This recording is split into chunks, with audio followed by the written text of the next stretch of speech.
अस्सलाम वालेकुम फ्रेंड, हज के लिए ज़रूरी सामान की बहुत अहम वीडियो है। शॉर्ट सी आपको टू द पॉइंट चीज़ें बताऊंगा, आखिर तक लाजमी देख लीजिएगा। आप या आपका कोई रिलेटिव, कोई दोस्त हज पर जाने का इरादा रखता है तो उस तक वीडियो लाजमी शेयर कर दीजिएगा ताकि वो इस वीडियो से यकीनन बेनिफिट हासिल कर सके।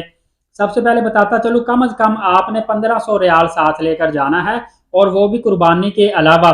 कुर्बानी की रकम आपने जो लेकर जानी है वो 800 रियाल के लगभग है। पाकिस्तानी देखा जाए तकरीबन 60 से 70 हज़ार रुपये लगेगा। इंडियन करेंसी में देखा जाए 18 से 20 हज़ार रुपये की कुर्बानी करनी पड़ेगी।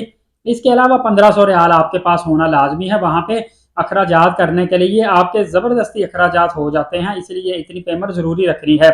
डॉक्यूमेंट में आपने वीज़ा रखना है, पासपोर्ट होना चाहिए, टिकट होना चाहिए, शनाख्ती कार्ड आपके पास होना चाहिए, होटल बुकिंग होनी चाहिए, और इस तरह पोलियो कार्ड होना चाहिए।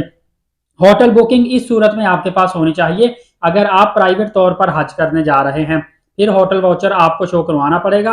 अदरवाइज आपकी सरकारी तौर पर जो रहाइश है वो गवर्नमेंट की तरफ से आपको मुहैया की जाएगी। इसी तरह जो मर्द हजरात हैं, ये 2 अदद अहराम साथ लाजमी लेकर जाएं। एक लट्ठे का ले जाएं, एक टावल का ले जाएं। टावल का जो अहराम है वो जिस्म पे अच्छे तरीके से ठहर जाता है, जो लट्ठे का अहराम है वो बार बार सिरकता रहता है। इसी तरह अहराम बेल्ट भी लाजमी साथ लेकर जाएं। हवाई चप्पल आपने लेकर जानी है। लटकाने वाला पीछे बैग लेकर जाना है, उसमें चप्पल भी डाल सकते हैं। इसके अलावा आब जमजम की बोतल पानी की भी डाल सकते हैं, और भी चीज़ें डालने के काम आ जाती है। खवातीन ने 2 अबाए लाजमी लेकर जाने हैं और 7 स्काफ लेकर जाना है। मतलब एहराम की जगह पे जो भी ड्रेस इस्तेमाल होता है वो इन्होंने कम से कम 2 लेकर जाने हैं, और आरामदेह चप्पल भी लेकर जानी है। इसके अलावा हज के दिनों के अलावा जो दूसरे अयाम होंगे उसमें जो भी आपने ड्रेस पहनना है, कम से कम 5-6 आप ड्रेस ले जाएं। कम लेकर जाने हैं तो 4 लाजमी लेकर जाएं, ताकि वहां पे आपको बार बार धोना ना पड़े। इसके अलावा आपने कोई मजबूत जूते भी लेकर जाने हैं, और मोजे भी लाजमी लेकर जाने हैं, या मोजे की जगह जो हील होती है एड़ियों के ऊपर सिर्फ पहनी जाती, वो ले जाएं। वो भी आपको काफ़ी ज़्यादा फ़ायदा देगी। आब जमजम के लिए आपने पानी की 1-1.5 लीटर की बोतल खाली लाजमी हर वक्त पास रखनी है। जहाँ से आपको मौका मिले आब जमजम वहाँ से आपने भर लेना है। इसके अलावा मसवाक साथ रखें, टूथपेस्ट रखें, टूथपेस्ट के साथ जो ब्रश होता है वो रखें। बगैर खुशबू के साबन आपके पास होना चाहिए। तस्बीह होनी चाहिए, बेशक डिजिटल ले जाए। मेडिसिन जो आपने लेकर जानी है डॉक्टर की प्रेस्क्रिप्शन के साथ होनी चाहिए। छतरी होनी चाहिए। इसके अलावा आपके पास रबड़ होनी चाहिए, रे बैंड आपके काम आएगा।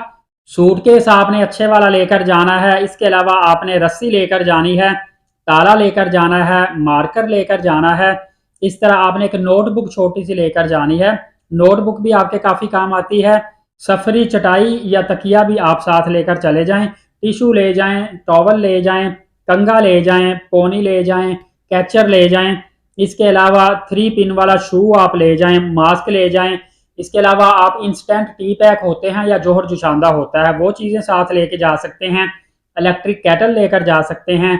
प्लास्टिक बैग काफ़ी काम आता है, और हज बुक गाइड जो होती है ये आप लेकर जा सकते हैं। इनमें से कुछ सामान ऐसा है जो खासकर लेडीज़ के लिए है, कुछ सामान ऐसा है जो जेंट्स के लिए हैं। बाकी आपको सऊदी अरबिया में किसी भी किस्म की रहनुमाई चाहिए होगी तो वहाँ पे बड़ी तादाद में पाकिस्तान, इंडिया, बांग्लादेशी मामलीन भी गए हुए हैं, खादमीन भी गए हुए हैं। कोई खुदा न खास्ता बीमार हो जाता है तो वहाँ पे मेडिकल कैंप आर्जी तौर पर कायम किए हुए हैं, आर्जी तौर पर अस्पताल भी कायम किया हुआ है। अदरवाइज जद्दा में किंग अब्दुल अजीज हॉस्पिटल है, बड़ा बेहतरीन हॉस्पिटल बड़ा है, वहाँ से भी आप ट्रीटमेंट करवा। ट्रीटमेंट आपका मुकम्मल फ्री होगा। ट्रीटमेंट आपका फ्री होगा। जो आपने वीज़ा हज का लगवाया होगा उसके अंदर ही हेल्थ इंश्योरेंस होती है।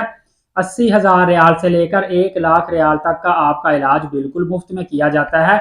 आपने अपने इलाज मुआवजे का 1 रुपया भी गवर्नमेंट ऑफ सऊदी अरबिया को बिल्कुल भी नहीं देना, क्योंकि हज के वीज़े में बाई डिफ़ॉल्ट आपकी हेल्थ इंश्योरेंस हुई होती है। ये आपने अपने जानने वालों को लाजमी बताना है। एक एहतियाती तदबीर आपने लाजमी करनी है, किसी भी सूरत किसी दूसरे मुसाफिर को ना अपने पास बैठने देना है जो थोड़ा सा डाउटफुल हो, ना उसका सामान लेना है, ना उसके सामान की हिफाजत करनी है। इवन के किसी का सामान पड़ा उसके पास भी नहीं खड़े होना। कोई अननोन लगेज पड़ा हुआ है उसके पास भी नहीं जाना, वो भी नहीं पकड़ना, ये भी नहीं देखना कि ये किसका है। और एक बड़ी अच्छी आपको बात बताने लगा हूँ, जो बैग आपने पैक करना है ना लगेज वाला बड़ा घर में ही, वो बैग जब आप पैकिंग कर लेंगे, आप देखें आपकी एयरलाइन में आप 30 kg लेकर जा सकते हैं या 40 kg वेट। फिर आपने जो घर में बैग पैक किया है उसका वजन पहले ही आप कर लें घर में ही, और उसके बाद उसको प्लास्टिक के रैप के साथ कवर कर लें।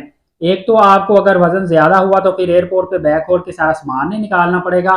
दूसरा, अगर आपने रैप किया होगा अच्छे तरीके से तो एयरपोर्ट पे आपको रैप नहीं करना पड़ेगा, वो आपके पैसों की बचत होगी। बल्कि मैं ये कहता हूँ कि आप वो रैपिंग वाला जो पेपर है वो साथ भी लेकर जाएं, जब सऊदी अरबिया से वापस आएंगे तब भी आप उसी को रैप करें, आपके 25-30 हज़ार रुपए सेव होंगे।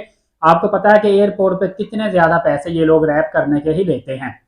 इस वीडियो में यकीनन आपको काफी ज्यादा नई मालूमात मिल गई होगी, दूसरों तक शेयर कर दीजिएगा, वीडियो को लाइक करें। और जिन लोगों ने एलीट साकिब यूट्यूब चैनल को सब्सक्राइब नहीं किया, एलीट साकिब यूट्यूब चैनल को सब्सक्राइब कर लें ताकि तमाम तरह अपडेट सबसे पहले आपको मिलती रहें।